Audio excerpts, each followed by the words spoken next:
U.S. Army strategist warns of a coming robotic blitzkrieg.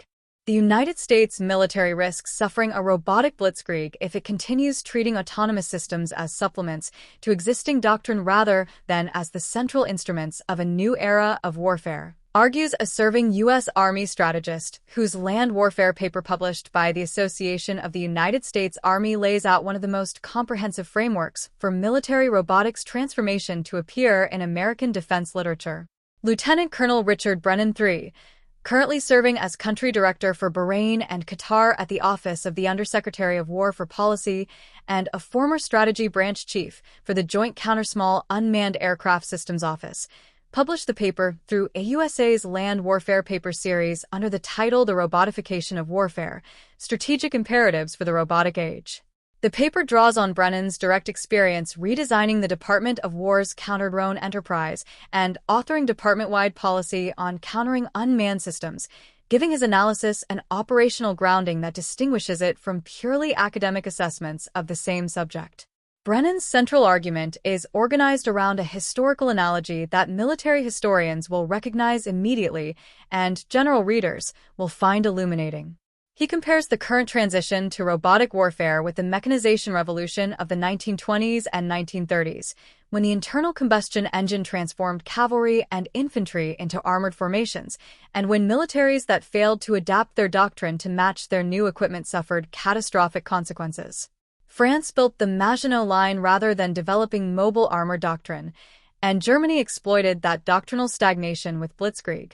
Brennan warns that the United States now faces a structurally identical choice, and that focusing primarily on countering enemy drones while neglecting to transform American doctrine around autonomous systems would produce what he explicitly calls a robotic Maginot Line, misusing transformational technology to sustain outdated methods of warfare rather than understanding how those technologies are redefining the battlefield itself. The paper defines robotification as the integration of autonomous machines to replace human roles in combat and support functions, a definition that deliberately emphasizes replacement rather than augmentation. This distinction matters because it shapes the entire analytical framework. If robots merely enhance human capability, existing doctrine requires refinement. If robots replace human roles, existing doctrine requires replacement. Brennan argues for the latter interpretation and supports it with case studies from Ukraine, China, Israel, and the United States that illustrate how each approaches the problem differently. Ukraine's Operation Spiderweb in June 2025, which used 117 low-cost first-person view drones to damage Russian strategic bombers across 5 airbases, received significant attention as a demonstration of what Brennan calls low-cost mass. The principle that inexpensive autonomous systems produced in large quantities can achieve strategic effects against high-value targets that would previously have required far more expensive and risky operations. Ukraine's security service coordinated the operation, smuggling drones disguised as civilian cargo over 18 months before executing coordinated strikes, exploiting Russian surveillance gaps and demonstrating human-machine synergy at a tactical level that existing American doctrine does not yet systematically replicate. Brennan notes that Russian electronic warfare, including Orlan 10 jamming systems, disrupted drone signals during the operation, forcing Ukrainian operators to adapt with fiber optic tethering, an illustration of the constant measure-countermeasure cycle that he argues must drive American system design from the outset rather than as an afterthought. China's approach, backed by what Brennan cites as a $10 billion investment in military robotics, combines high-capability stealth platforms like the Sharp Sword unmanned aerial vehicle with lower-cost drones for volume operations, particularly in the South China Sea. Israel's Harop loitering munition, a platform that flies autonomously to its target area and then dives into the target when it detects an emission signature, represents a different balance point, one that prioritizes precision capability over raw volume but deploys in sufficient numbers to overwhelm defenses. The Harop costs approximately $700,000 per unit, placing it between the cost extremes of a conventional cruise missile and the cheap drones Ukraine uses by the thousands. Brennan presents Israel's approach as a model for balancing affordability with capability, noting that Hezbollah's use of commercially available jammers to degrade Harop's effectiveness underscores the resilience challenge that all robotic systems face, regardless of their sophistication level.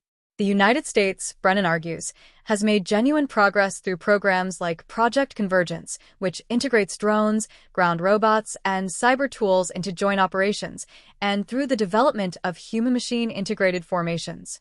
But he identifies a deeper institutional problem that technology spending alone cannot solve. The American military treats robotics as add-ons to existing doctrine rather than as transformational capabilities that require doctrine to be rebuilt around them. The Department of War plans to increase robotics spending from $6.9 billion in fiscal year 2025 to $13.4 billion in fiscal year 2026, with most of that funding directed toward unmanned aerial systems.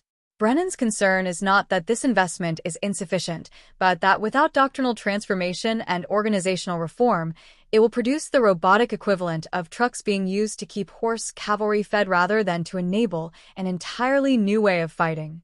Among Brennan's most specific recommendations is the creation of a Joint Robotics Agency under the Office of the Secretary of War, modeled on DARPA's structure and mandate, that would centralize robotics development, standardize communication protocols across services, and prevent the fragmented service-by-service approach that currently produces incompatible systems and redundant programs. He also argues for a formal definitional framework that distinguishes between robotic systems, which are reusable autonomous platforms, and smart munitions, which are single-use precision weapons, because the current conceptual confusion between these categories causes resource misallocation and hampers both acquisition and training. The global military robotics market, projected by the paper to grow from $18.2 billion in 2024 to $26.5 billion by 2029, will not wait for American bureaucratic processes to reach consensus on terminology. The paper's historical parallels extend to leadership, where Brennan invokes the Louisiana maneuvers of 1940 and 1941, exercises covering 3,400 square miles, 8,806 square kilometers, and involving more than 500,000 troops, which exposed such serious deficiencies in American Army leadership that General George C. Marshall replaced 31 of 42 senior officers with commanders capable of operating in a mechanized warfare environment. Eisenhower and Patton were among those elevated. Brennan argues that the robotic age demands a parallel personnel transformation, elevating officers fluent in artificial intelligence, human-machine teaming, and autonomous system ethics, and that the recruitment pipeline must look beyond traditional physical aptitude metrics toward the digital fluency that drone operators and AI system managers actually require.